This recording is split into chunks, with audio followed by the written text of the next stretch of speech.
Berluzea, ongi etorri txapera. Plazer bada, hemen izatea, elkarrizketatzea. Eta eguraldi kontuetaz eta meteorologia kontuetaz aritzea.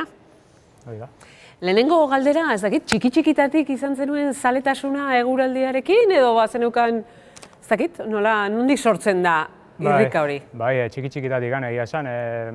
Askotan, espero gabe etortzea ez, 5-6 urte nitunatik telebista bidea jartzen ditzen, askotan Andoni Aizpurun hasierak urte horiek eta hola, eta telebista ikusten eta atentzioa ditzen ziten, mapak eta mapan estiloa eta nola esplikatzezun eta hola, eta interesa piztu zitzaiten orduztikan, eta gero urte gaurra junala, nire kaxa irakurri, investigatzen saiatu, eta hortik egin piztu zitzaiten zaletasuna, eta hone arte. Hau da, gehiago izan zen mapak eta pixka datuen kontu hori, ez gainbeste eguraldia, euri egiten zuen edo... Hoi da, zan gehiago mapan asuntoa zan, ez? Nei adibidez mapak eta asko gustatzen zitezkiten txikitatik, ez bakarrik eguraldi mapa, baizik eta bestelako mapa, adibidez geografia lotutako mapak eta hola, menditakok edo ibaiak edo lokesea.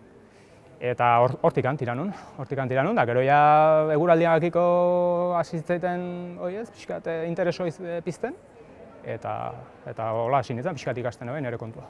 Eta orduan argi zenuen, zure ikasketa edo zure lanbidea ere horretara bideratuko zenuela, ezta? Bai, txiki-txikitatik, bai. Gazte-gaztean itzenetik ja nik garbi neukan. Irakasleek harrituta batzi zean, ez? Beti galdetzeu, ez? Ze izan nahizu onditan da, nik beti, meteorologoa, beti. Andoni Aizpuru bezala esaten nien, hasiera baten, ez? Gero pixkat kontuatu nintzen, Andoni Aizpurun lana baitzala meteorologiakin lotuta, baina beste modu batea bideratuta, ez? Eta, bai, horruztik intrigoa sortu zitzaiten, eta nik garbi neukan, hori ikasi nahi nula, eta hoxe. Eta, adibidez, horretarako geografia ikasi zenuen Gasteizen, EH-un, okerrez banago. Bidea hori izaten da, gero masterra egin zenuen. Zein bide izaten da, adibidez, meteorologo izateko zer ikasi behar da? Dazkatzu bi aukera. Bat da, fisika ikastezu, fisikako karrera Leioan, edo beste nunbaite. Eta gero zuzenean daukazu aukera masterra egiteko Bartzelonan, Granadan eta Madriden bai. Eta bigarren aukera bat da, zientzia, ingurugiro zientziakin zer ikusi daukan zerbait ikasi, kasu honetan geografia edo zientzia naturalak diala edo beste zerbait, edo ingurumen zientziak. Eta gero egiten duzu froga bat, eta froga gainditu da gero, egiten duzu masterra. Zu geografia, tikan juntzinen, ez da? Eta ondoren egin zenuen masterra, meteorologiakoa, Bartzelonako Unibertsitatean. Asebete zizuen ikasketek? Bai, azkenen hoxe ikasi nahi nun, eta geografiako karrera gustatu zitzaiten, baina nire helburua zen meteorologia ikastea, orduan hasiera baten ez, nahiz da gustatu, igual geografiako karrera behak ez ziten nahi beste asebete, baina gero masterra beste gauza bat izan zen. Askoz ez errazago ikasi nun, gauza asko aurretik ulertzen ditune bai ez. Eta bai, asebete erabat. Gaur egun, dagoeneko eguraldi iragarpena ematen duzu komunikabide batzutan, ez da hala? Hoi da, batetik Tolosaldeako atarian ematet eguraldi iragarpena, eta bestetik Naiz irratian, dela asko ez dela hasi naiz, eta bitan ematitut eguraldi iragarpenak egunero. Eta orduan esan dezakegu ametsa bete dezula? Egin baten bai. Azkenen, nire ametsa izango litzake gehiago, igual Euskal Meten edo AEMeten edo hor sartzea eta hor lan aitea. Baina nauk esatzeko egia esan, guztua nago, itetenakin, eta en parte esango nuke ametsa bete dut. Adibidez hor sartzeko zuk esan dezun AEMeten edo denalkoa, zer da, oso plaza gutxi, zailagoa da, meteorologia oso... Bai, azkenen, ez da inerresa sartzea, batez AEMeten, biak dira ente publikoak, orduan, azkenen oposaketakin behar dira baten behosten. Euskal Metek duen txarra da, txarra, komeia tarten esango du, plantilla nahiko laburra da, orduan, horre oposaketak eta ez dituzte urtero ateatzen, orduan, pixkat zailo behar da, eta erne ibili, eta hola, baina, azkenen, hori, esan detena nola jende gutxi daun, plaza gutxi eukitze ditu. AEMetek gehi eukitze ditu, gauza da AEMeten bai, gero, batetik meteorologo izateko eta gero baita ere obserbatzaile izateko ez diela rango berdinekok, hor jende asko sartzen da. Orduan horre bai oposaketak egiteko eta azkenen denbora asko behar da eta dedikazioa eta azkenen ez da erresa lekuetan lanean sartzea. Zeren, zelan irtenbide dauzka meteorologia ikasketa hauek? Batetik iragarle izatea, bestetik baita ere obserbatzaile edo behatzaile izatea, hau da, eguraldia ez da bakarrik eguraldia iragartzea, baizik eta zu momentuko egoerare bai kontrolatu behar duzu eta egoera berezi bat balin badator, izan ekaitza, elurra edo dena delakoa, garrantzitsua da meteorologa hor egotea begira ber zer datorren. Eta gero dago ja goi-goiko postua edo esango duguna, eta hor ja da gehiago ikerkuntza lotuta joa, ez? Igual, meteorologian inguruko ikerketa, gai ezberdinan ingurun, eta ja hoia izango lotzen, ja rango bat ja altuagoa. Iragarpenak behar bada guretzat edo gaian adituak ez garen ontzat, ez da iragarpenak erakartzen gaitu gehien, ez da ze eguraldi egingo duen bihar, aste buruan hau dana. Ze datu, zertan oinarritzen zara iragarpen horiek egiteko? Lehenbizi oso garrantzitsua da atmosfera ze egoeratan daun ulertzea. Hau da, isobara mapa bat hartu behar duzu eta pixkat ikusi aber egoera egonkorra ez egonkorra dan edo pixkat ulertzen jakin behar duzu momentuko egoera, ez. Gero ja, dauzkatzu interneten bertan dauzkatzu mapa pilo bat ja publikoki irikita daudenak. Orain dela gutxi zentro europearrak bere mapak ere ja eskuragarri jarri ditu, orduan horrek bai guri asko errazten digu edo erraztu, behintzat laguntzen digu iragarpena itxako garaien, ez. Orduan hor, mapa ezberdin pilo bat hartu behar dira, inberdia datu pilo bat jaso, datuak apuntatu, eta ja, pixkat irakurketa egiten duzun garaian, ja hortik iragarpena ateratzen da. Azkenen hainbeste mapa dira, pixkat bilatu behar duzu zeinek daukan probabilitate gehiena gertatzeko, ez? Eta behin probabilitate hori ja zeinek daukan, edo handiena zeinek daukan jakiten duzunen, orduan ja egiten duzu iragarpen bat, edo zure irakurketa. Hau da, kasu honetan, norberaren esku gelditzen da, ez da, aukeraketa horren arabera, mapa batzuk edo beste erabiltzea, gehiago asmatzea edo gutxiago asmatzean. Hor dago meteorologoaren ikutua? Bai, hori da, giza ikutua, ikutu pertsonala edo pixkat esperientziak ematen dizun ikutuare bai, ez? Hasieran igual ez zaude ohituta eta, askotan igual erraz tiratzen duzu baten aldea, ez? Baina gero ja esperientziakin kontuatzen da, hau eredu hau hobegoa da, honek probabilitate gehiago dauzka, edo hau bakarrik dago eta beste guztik beste gauza bat esatu orduan hau ja apartatuta utzi behar da. Orduan esperientziak pixkat ematen dizu kailo hori edo pixkat iragarpena egiteko garaien. Zu ze unetan aurkitzen zara? Zure iragarpenez nahiko seguro edo oraindik bide egiteko gelditzen zaizu? Azkenen ez da meteorologo perfektoik, denak ez dut uste da honik bat, 375 egunetan asmatzen duenik, hori garbi utzi behar da, azkenen zaila da asmatzea. Egia da, azkeneko hasieran, lehen 2-3 urtetan esango nuke, hor hankasartze batzuk eta ohikoak izaten dianak, iten ditun. Azkeneko urtetan ja segurtasun gehiokin edo iragarpenak hobeto atatzen zaizkit bintzat. Eta hondikan bai esperientzia hartzen, hondikan kailo iten nahi naiz hondikan. Adibidez, ikusten ditugu bai komunikabideetan, batez ere telebistan eta astebeterako aurreikuspenak, ezta?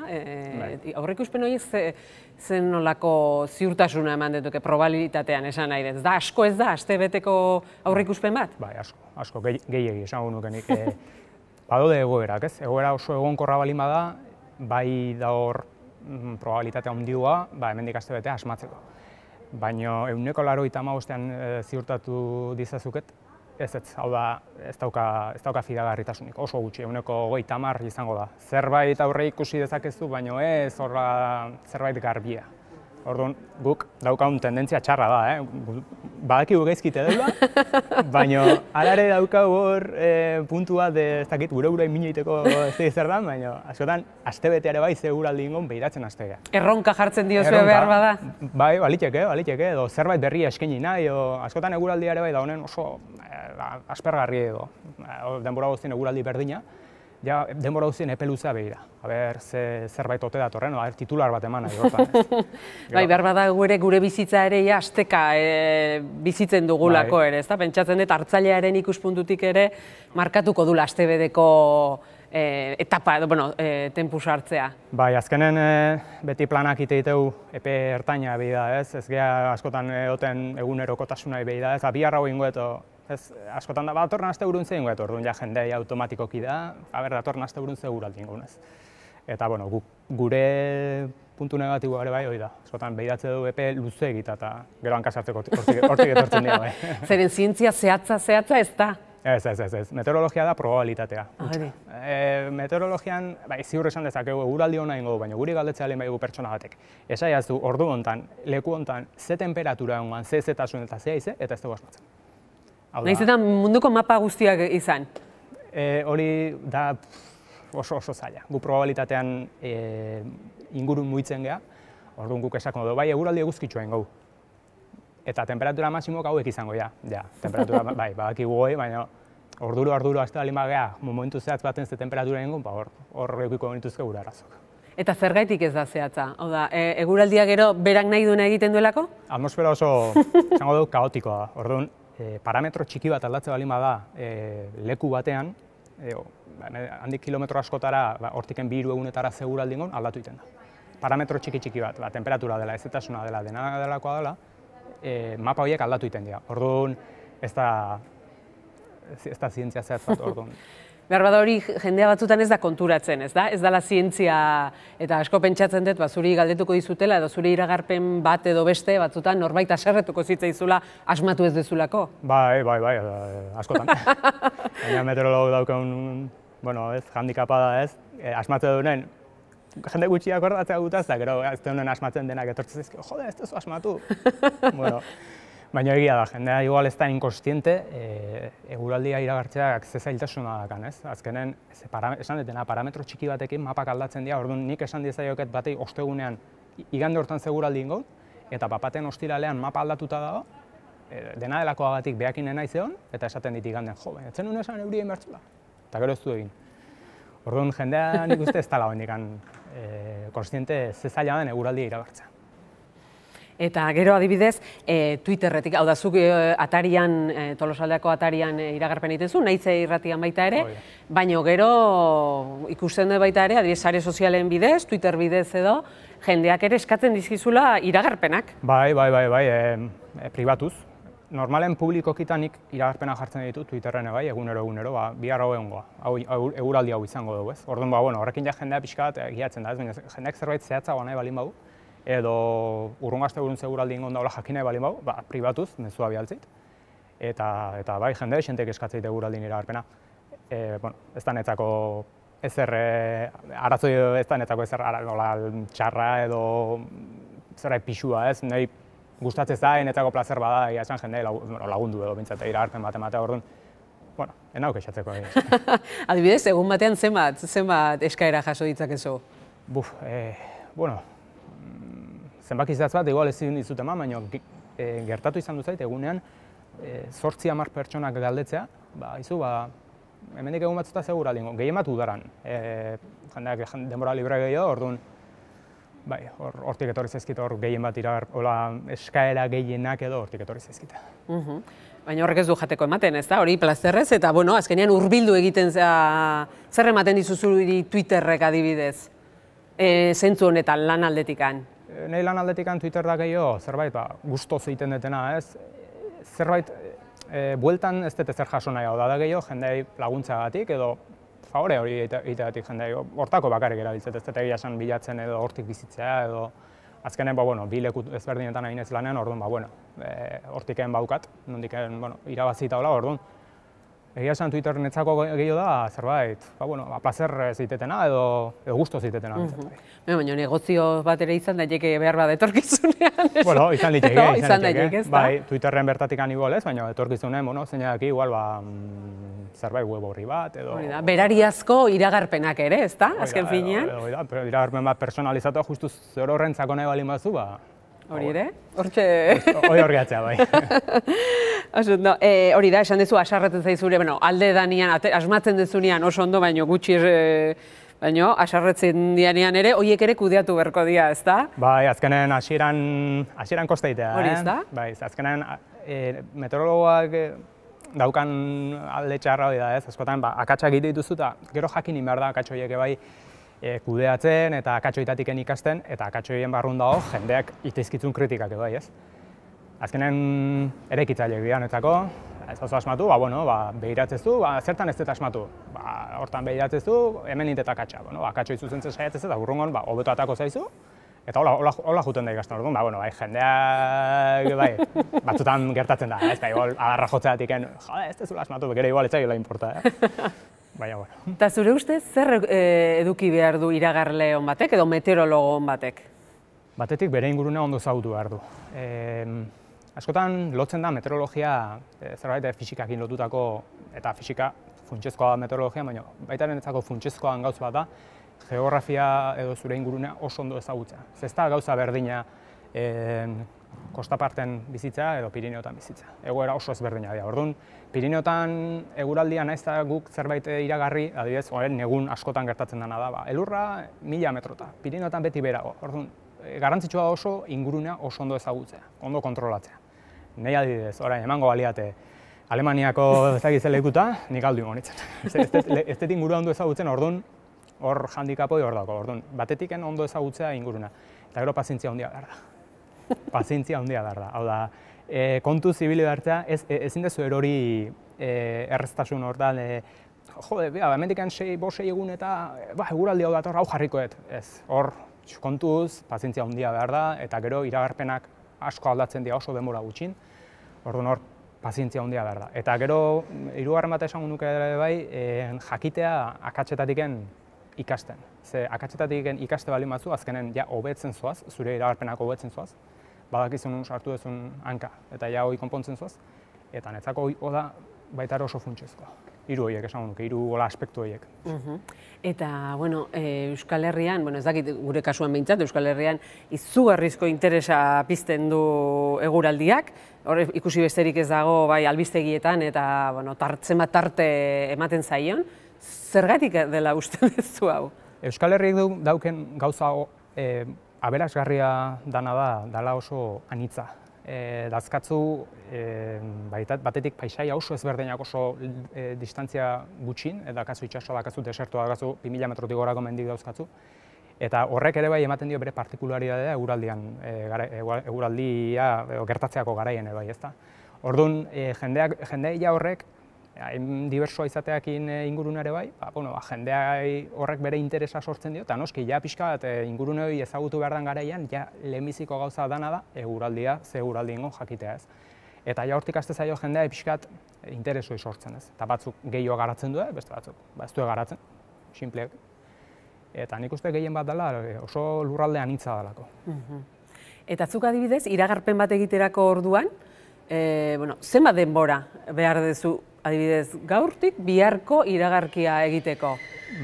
Hori dijoa pixkat ze eguraldi mota daukagun, horren arabera dijoa, ze eguraldi izango duen edo ze egoera dagoen, ez? Egoera ez egonkorra balin badago, denbora gehiago sartu behar da, datu gehiago bildu behar dira, horre bai probabilitateek papera handia jokatzen du, orduan gero zure interpretazioa mateako garaien denboa gehiago behar da, orduan gutxi gara bera, 2-3 ordu behar izaten dira itxurazko iragarpen bat diteko. Gero egoera oso egonkorra balin bada eta ez balin badakazu egia esan lan handik, ordu pare baten errex. Eta adibidez kasu horretan, goizetikan egiten duzu iragarpen hori? Bai, ni haitzen naiz. Atariako iragarpenak eta hola, nik egun guztia dakaten ez justu horretako, banatzen pixkat eguna bizatitan, ez? Lehenbizikon iten detena pixkat bat Tolosaldeako eguraldiai soiteiot pixkat, eta hori prestatzen dut. Eta gero arratsaldean ja gehiago egiten dut lurralde mailan da naiz irratiako prestatzen. Eta hori kuriositate bat, adibidez, eguraldiazuk igogailuan eta holako baita ere hitz egiten duzu? Bai, gaina nekin errezagoa da konversazio bat datzea, ja jendeak badaki... Noski, ezagutzen zaituenak, ez da? Hori da, ja jendeak badaki, ni ze gustatzen zaiten da zertan egiten dela, orduan nekin konversazio bat datzea oso erretxa da. Bihar zeu aldin goik. Hori bai, baina bestela ezagutzen ez zaituztenekin eta hola topatu balin bazea zakit bestelako egora batean. Gertatu izan du zait, bai, nik pasan ditu hilabete batzuk Iruñan bizitzen eta Iruñan ez da naute ezautzen normalean eta gertatu izan du zitzaiten Austensoren juntatu ez ezagun batekin, bizilaguna izan da ere. joder, qué tiempo más malo hace, no? Eta ni hola, sí, ya lo sé. Eta zuri ere gertatzen zaizu. Bai. Eta erabiltzen dezu gaina karta hori, ez da? Karta hori, eta botatzea, sí, pues para la tarde, pues igual va a empeorar más o va a mejorar o lo que sea, ez da, azkenen hortik handola, eta igual gatzi zizkinen pixkandola, este entiende más de lo que, bai, ez da? Más de lo que pensamos, Bai. Eta adibidez, guraldi kontuz hitz egitea, gehiago zer gustatzen zaizu zuri? Euria, eguzkizalea zara, zer?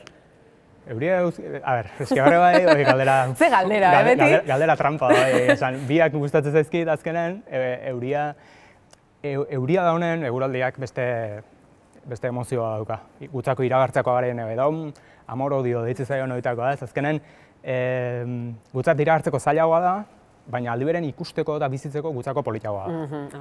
Baina eguzkia, 25 gradu, eguraldia mangamotzen guztua plaian eoteko, mendia juteko, hori bai, sinatzeko moduko. Bai. Bueno, eta gero, eguralderekin lotuta ere, bai da bai egin beharreko galdera, ezta? Aldaketa klimatikoa, ezta? Aldaketa klimatikoa asko, hortxe dago baita ere gai hau, etengabe, orain behar da koronavirusakin, ez dago beharra da lehen mailan, baina hortxe dago. Zer iritzi daukazu gai honen inguruan? Garbi da ona da aldaketa klimatikoa badaola, datuk hor daude. Zerbait objektiboa da, ez? Ez da batei okurritu zaiolako esatea eta badago ez, eta objektiboa datuk hor daude, mundu mailako temperaturi igotzen nahi da, esate batako Euskal Herrin urte honetan, kasik hilabetero anomalia positiboa egon da, bataz besteko temperaturak pixkat gora egin du. Urte bukaeran, nun da ez da oso udazken negu hotza gehatzen, urte bukaeran ikusiko da, pixkat hilo egin dela, mundu mailan pasatzen da. Hoi garbi dago. Gero gizakiak egin dezakela bere aldetikan emisio jetxi eta pixkat hoi ez bultzadarazio ez, igual larriago inazi, baita ere. Gero nik nire zalantzak dazkat, zenbateaino dan arriskutsu, ez, eta zenbateaino ez, hau da, behaiek botatzen dituzten iragarpeen apokaliptiko horiek, itsasoa maila ez dakiz zenbat igoko da, kostaldeko ez da zenbat herri desagertuko ja, Antartidan edo Artikoan kasu honetan ez da izotzik geratuko. Bueno, garai baten halako egoerak bizitu zian. Ez dut esaten, kostaldetik gertu dauden hiri batzui eragingo ez dienik. Hori hor dago, baina izotzik gabe gehatzea hain apokaliptikoitea eta hori nik hor nerek zalantzak dazkat, esan. Eta hori adibidez esateko zertan oinarritzen zara? Adibidez, garai batian, orain dela urte mordo bat, eta horiek datu objektiboak dira. Hau da, azkenen geologian edo geomorfologian eta gero baita ere izotzak eta aztertzen ibiltzen dian zientzialari horiek datuk dauzkate eta bertan izotzan datu hoitan, orain dela milaka urtetako datuk azaltzen dira ez. Orduan, datu horiek hor daude. Garai baten, oso urrutia joan gabe, erdiaron, orain baino temperatura altua zeuden, bataz beste, eta hemen bai bataz beste temperatura altuak zian, udarako gorrago zian, negu gutxiko zeon, Groenlandiai zerbaitegatik deitzen zaio lurralde berdea ez, hau da lehen, erdiaro garaien eta, dena berde-berdea zalako, etzion izotzik. Orduan, azkenen datu objektiboke badaude ez, dela urte asko, egontziala garai berogok, garai hotza egontzian bezalaxe. Orduan, nahi iruditze zait, botatzen dituzten iragarpen apokaliptiko horiek pixkat zalantzan jarri behar dira. Eta, esan duzu bai, bataz bestekoa pixkat gora adibidez aurten egingo dula. Datozen urtetan joera hori orduan izango da, mantenduko dela uste duzu edo? Bai, ikusita ze tendentzia hartu duen pixkat klimak, garbi dago goranzko joera jautxiko jola, bai, eta horrek bere eragin aukiko, noski, itxason maila igoko da pixkat, izotzak geroz eta gutxiko. Eta Euskal Herrin, kasu honetan, bere eraginara eukiko hau. Bataz besteko temperatura iotzeak, ez du esan nahi gero udarak izango dianik, oso berok eta neguik ez da honik eukiko. Baina bai fenomeno meteorologiko muturreko horiek, bai bero boladak dianak, bai elurtek eta holako fenomenok, areagotu ingo ia, eta hortan gehiago nabarituko du. Eta egun gutxigo eukiko iteu euria ingo duna, baina iten duen horietan gehiago gotako. Hor izango pixkat eragin hortan eukiko. Eta ausartuko zineteke aurtengo neguan nora jungo da esatea esan dugu, aste betera, ez dela, denbora tarte luzego batekin esaten balin badizut. Jakingo banu Euskal Meteko zuzendari, bantxe bertan. Ezin da, ez da? Ezin da jakin, udazkenen gaude, badaudu jendea, igual temporak bidatzen dituna, ez? Horre badago ez da. Horre ere badago, ez da? Ez dala zientziak egin ez dauka loturaik eta gehiago dala zerbait ustea edo hortan oinarritzen dana, ez pixkat. Ez dago jakitek egia esan ze tendentzia hartuko duen. Oain hasieran ikusea ez, hotzagoa izaten nahi dela, euritxua izaten nahi dela, baina momentu baten tendentzia aldatzen da. Eta hori ere. Bukatzeko, bai galdetu nahiko nizuke, hau da, aipatu duzu, ezta, zer nahiko zenuke izan, behar bada dagoeneko erantzun duzu, ezta, betetzeako gelditzen zaizun edo betetzea nahiko zenuken amets hori edo, esparru honetan zein da? Ba, nik nahiko nuke nire ametsa, erabateko ametsa betetzeko edo, nire, izango zen, Euskal Meten edo AEMeten bertan lan egitea ez, meteorologo bezala, eta hortik nire egiten gauza bat inez, bizi alizatea ez. Baina, momentuz, nahon lekun oso guztua nago, eta hortik bai, nire dirua, nire sosak irabazte ditut, eta momentuz pintzat kexatzeko modu mintzaten nago. Orduan, esan nuke bete detela, baina, hortxe galditzen dela pixkat ez, leko hoi edo betetzeko, baina, hola gehatuko nintzen, plazerra izango zen. Plazerra nirea, zuri elkarrizketa hau egiteagatik, entzundako gauza interesgarri guztiengatik. Mila esker, Japen gurekin egoteagatik eta laster arte. Eskerrik asko zuei. Gaurkotasuneko gaiak poltsikoan. Aldizkaria ostiralero doan eskuko telefonoan eta tabletan. Deskargatu aplikazioa. Egin txap. Irakurri, ukitu, ikusi, entzun.